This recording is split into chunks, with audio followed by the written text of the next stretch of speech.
Bonjour à tous et bienvenue encore une fois sur Cuisine sans limite.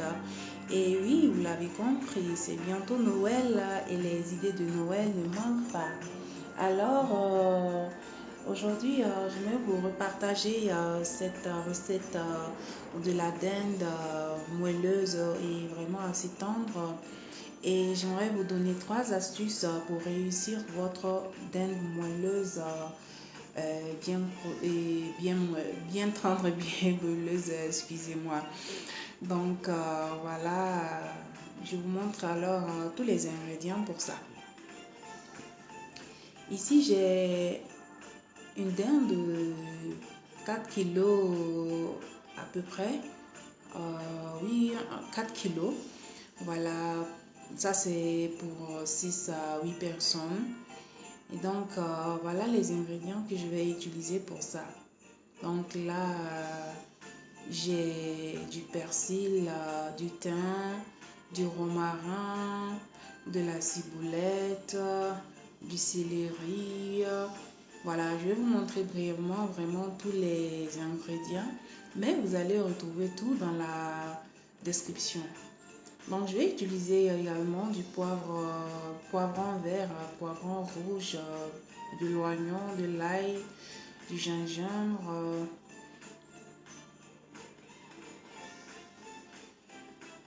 Je vais également utiliser 200 g de beurre, 300 g au total, mais dans un premier temps, je vais commencer avec 200 g.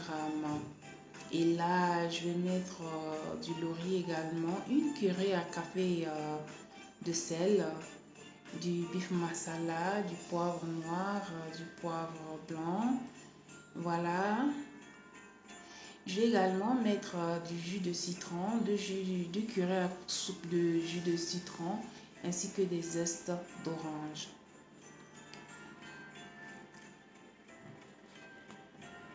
Donc voilà, pour commencer, ici j'ai 200 g de beurre que je vais mixer avec quelques ingrédients. Donc au total, je vais utiliser 300 g de beurre, mais je commence d'abord par 200 g. Voilà. Et ça, c'est la première astuce pour obtenir, pour avoir une dinde bien moelleuse, bien tendre. Alors, il faudra utiliser le beurre pour ça. Donc là, je vais mélanger ça avec du persil, du céleri, avec un peu d'oignon, d'ail ainsi que du gingembre. Je vais mettre également une cuillerée à soupe d'huile d'olive pour bien mixer ça.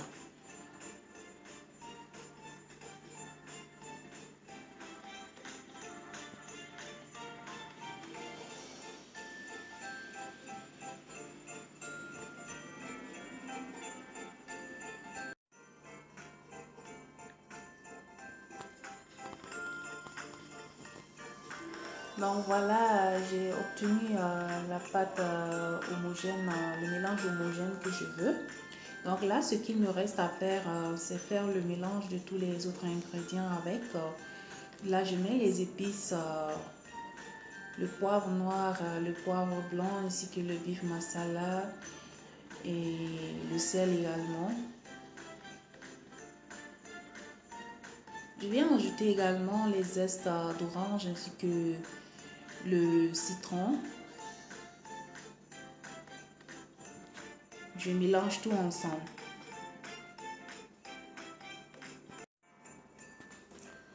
Donc, dans un premier temps, je vais d'abord décoller la peau de la dinde. Je vais décoller la peau de la dinde délicatement, vraiment très doucement pour ne pas la déchirer. Parce que je dois mettre en fait le mélange, la marinade à l'intérieur de la peau. Donc, c'est aussi, ça fait partie aussi des astuces. Pour que ça soit bien moelleuse, vraiment tendre, il faut mettre une partie de la marinade beurrée entre la peau et la chair de la dinde. Là, ça reste dedans et ça fond tout doucement, ça rentre dans la chair et ça va la rendre ainsi plus plus tendre et vraiment moelleuse également. Donc après ça, maintenant, je vais commencer à mettre la marinade à l'intérieur de la peau, comme ça. Et je vais mettre ça également partout sur la surface, partout sur la dinde. Je vais bien mariner ça pour que ça puisse, aller partout. Hmm.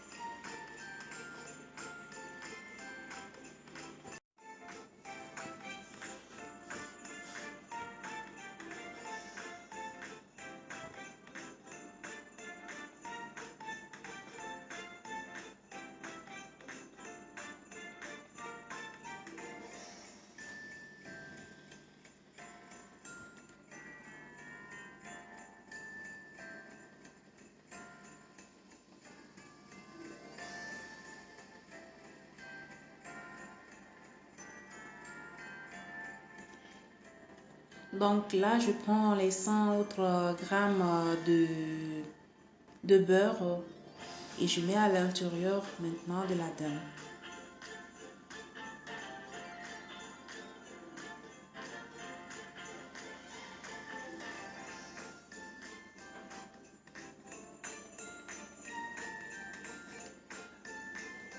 Ensuite, je viens prendre également les autres ingrédients. Voilà, ça c'est la deuxième astuce. Donc là, il faut mettre assez de quelques persils, céleri, ciboulette, du thym, du romarin. Je vais également ajouter du poivron rouge, poivron vert. Voilà, je vais mettre le thym, le romarin. Vraiment, je vais mettre tous ces herbes parfumées. Donc, tout ceci vont lui donner toute sa saveur. Ils vont lui donner, vont donner à la dinde un très bon goût. Voilà. Ça fait partie vraiment je dirais, du secret qui va vous donner une dinde vraiment assez parfumée avec un très bon goût. Donc là, vous voyez, je ne m'en réserve pas, je mets suffisamment, je mets suffisamment le persil, le céleri. Je veux que ça soit bien parfumé, je veux que ça ait un bon goût à la fin. Donc voilà, ça c'est le deuxième secret, en fait, la deuxième astuce, si on peut le dire. Donc, une fois que cela est fait, il ne me reste plus qu'à joindre les deux pieds de la dinde comme ça. Je vais les attacher ensemble pour que le contenu à l'intérieur ne se renverse pas.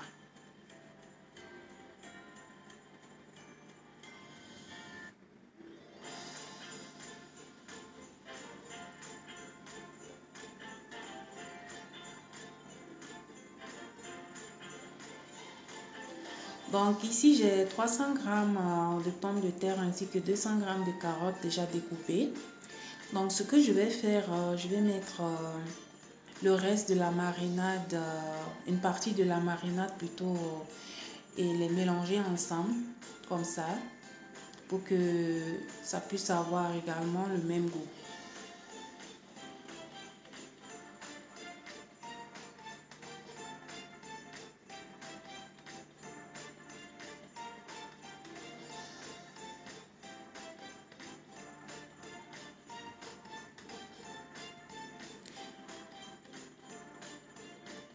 Je viens ajouter également l'équivalent de 2 cuillerées à soupe d'huile d'olive.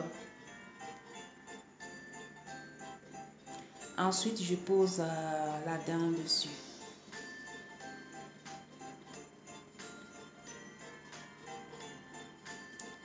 Et pour finir, je vais ajouter tous les autres ingrédients.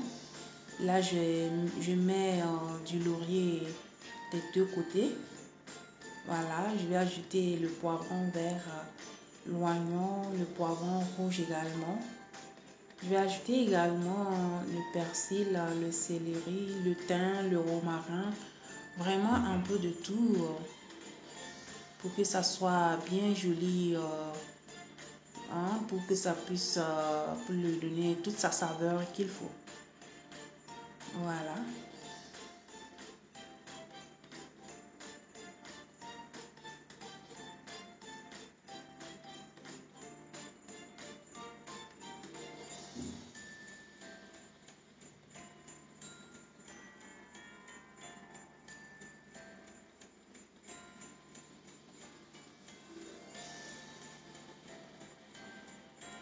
Donc pour finir, je vais mettre de l'huile d'olive sur la dinde avant de la mettre au four.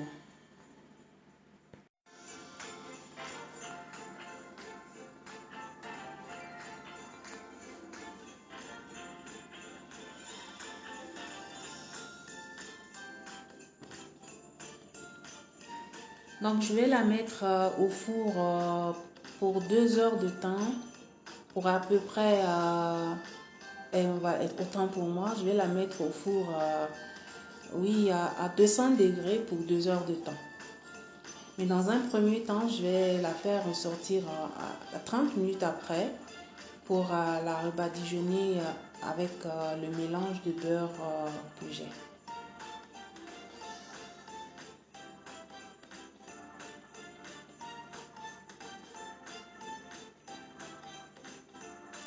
Donc voilà, 30 minutes après au four, voilà ce que ça donne. Vous voyez, c'est déjà beau à voir. Donc, comme je l'ai dit, j'ai le reste de la marinade beurrée que je vais mettre sur la dinde, que je vais badigeonner la dinde avec un peu partout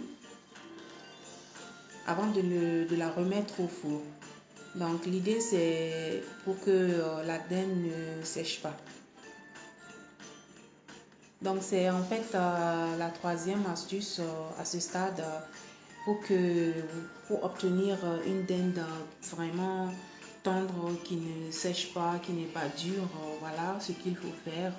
À chaque 30 minutes, il faudra la refaire ressortir et puis la badigeonner avec son jus. D'ailleurs, après, elle va dégager de son propre jus beurré avec le beurre.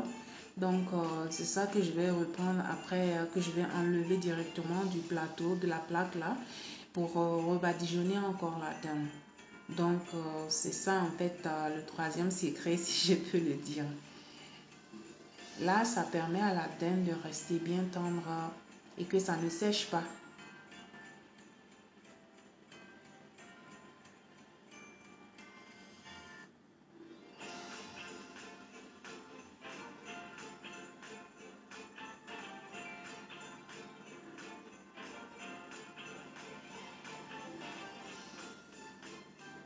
Donc ici, j'ai du bacon que j'aimerais poser dessus, mais je vais d'abord laver mes mains.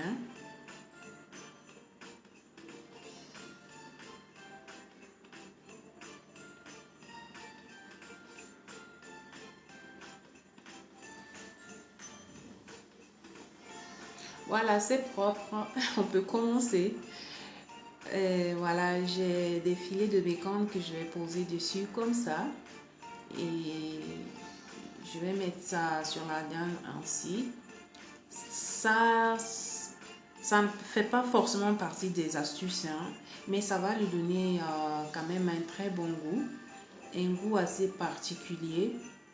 Voilà, donc je vous propose d'ajouter du bacon sur votre dinde quand vous la préparez. Voilà, ça fait partie des secrets pour obtenir une dinde qui a un très bon goût en fait. Mais sinon, c'est facultatif en fait. Donc voilà, je la mets un peu de partout et je la fais retourner au four pour 1 heure de temps cette fois-ci.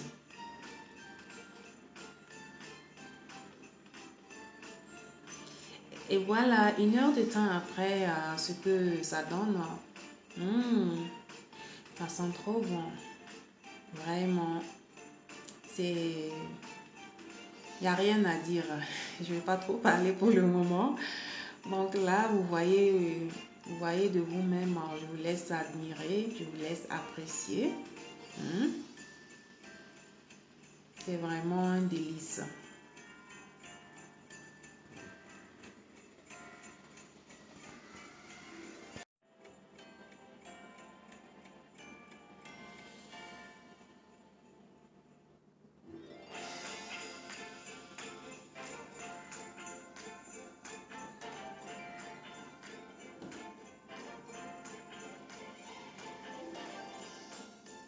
Donc vraiment, il n'y a rien à dire. Elle est juste parfaite. Mais elle n'est pas encore prête comme je la veux.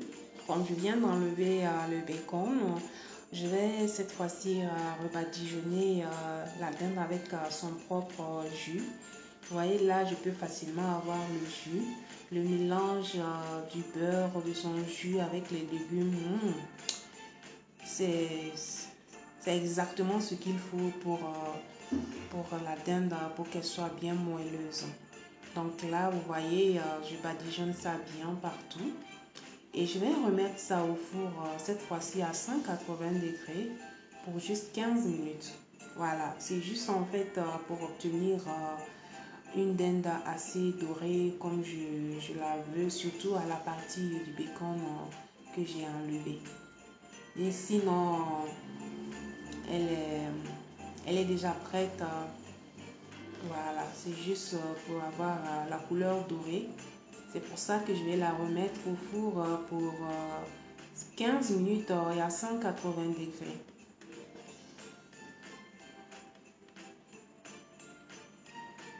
Donc j'avais dit 2 heures de temps. Il faudra juste vérifier, pas forcément 2 heures de temps. Ça peut aller 1h30 au maximum en fait. Donc voilà ce que je fais maintenant. Je prends le bacon que je vais concasser en petits morceaux ainsi parce que j'ai besoin de mettre ça dans la sauce crémeuse. Également, j'ai des champignons ici également que je vais découper en petits morceaux comme j'ai besoin de mettre ça aussi pour la sauce crémeuse.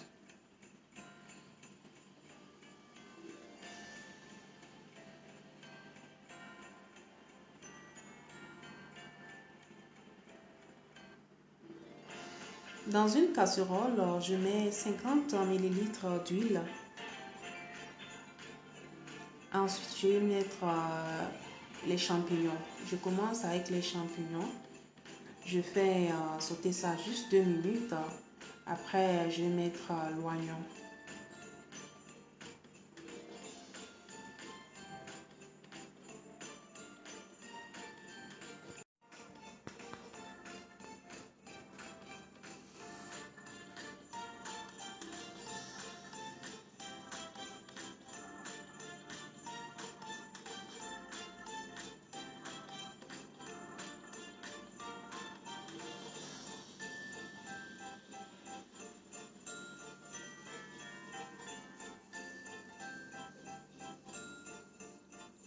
Je viens d'ajouter 25 g de beurre.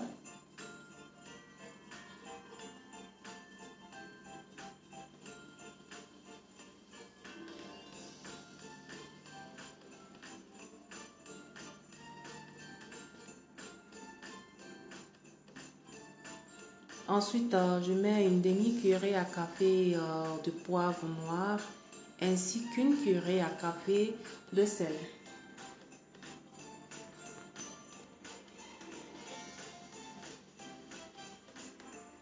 Je laisse mijoter le tout pendant au moins 5 minutes. Ensuite, j'ajoute 50 ml de vinaigre de cidre.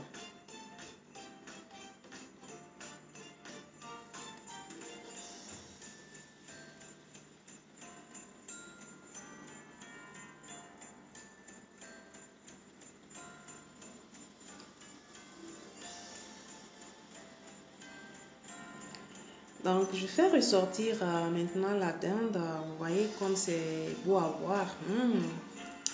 Là, c'est vraiment parfait, c'est prêt. Voilà, tellement beau à voir. De la même manière que c'est beau à voir, je vous assure, c'est de cette même manière aussi que ça sera très bon à manger. Voilà. Donc là, je vais la remettre dans son plat, voilà.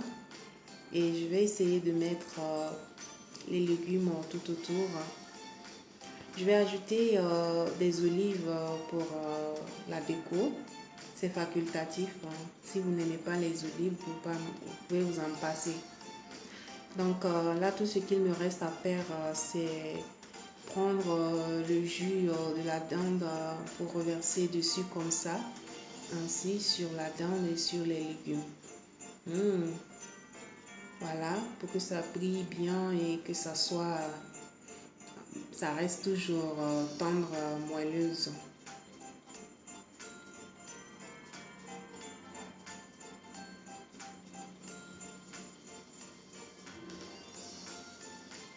C'est vraiment un délice.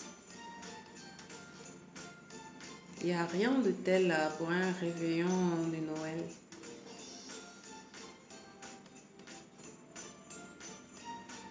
Donc, revenons pour notre petite sauce crémeuse. Là, j'ai mis les bacons concassés à l'intérieur. Donc, je viens ajouter également le jus de la dinde, le reste du jus de la dinde à l'intérieur. Je remue bien.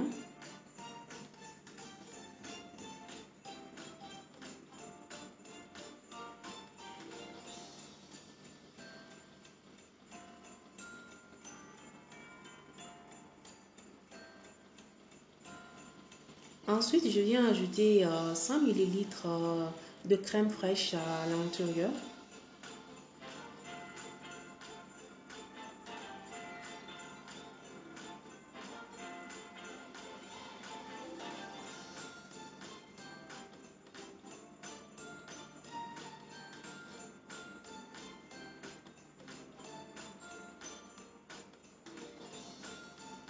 Et pour finir, je mets l'équivalent de 50 g de tomates fraîches découpées.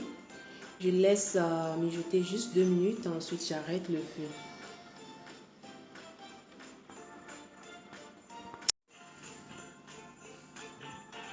Donc voilà notre recette qui est prête. J'espère que ça vous aura beaucoup servi en cette période de Noël, de fête qui s'approche. C'est un grand plaisir pour moi de vous partager ces astuces et mes recettes également. Merci beaucoup à tous ceux qui se sont déjà abonnés. Si c'est votre première fois également, n'hésitez pas de vous abonner. N'hésitez pas de liker, de partager également. Un grand merci à vous tous qui me soutenez et joyeux Noël. Bonne fête à tous.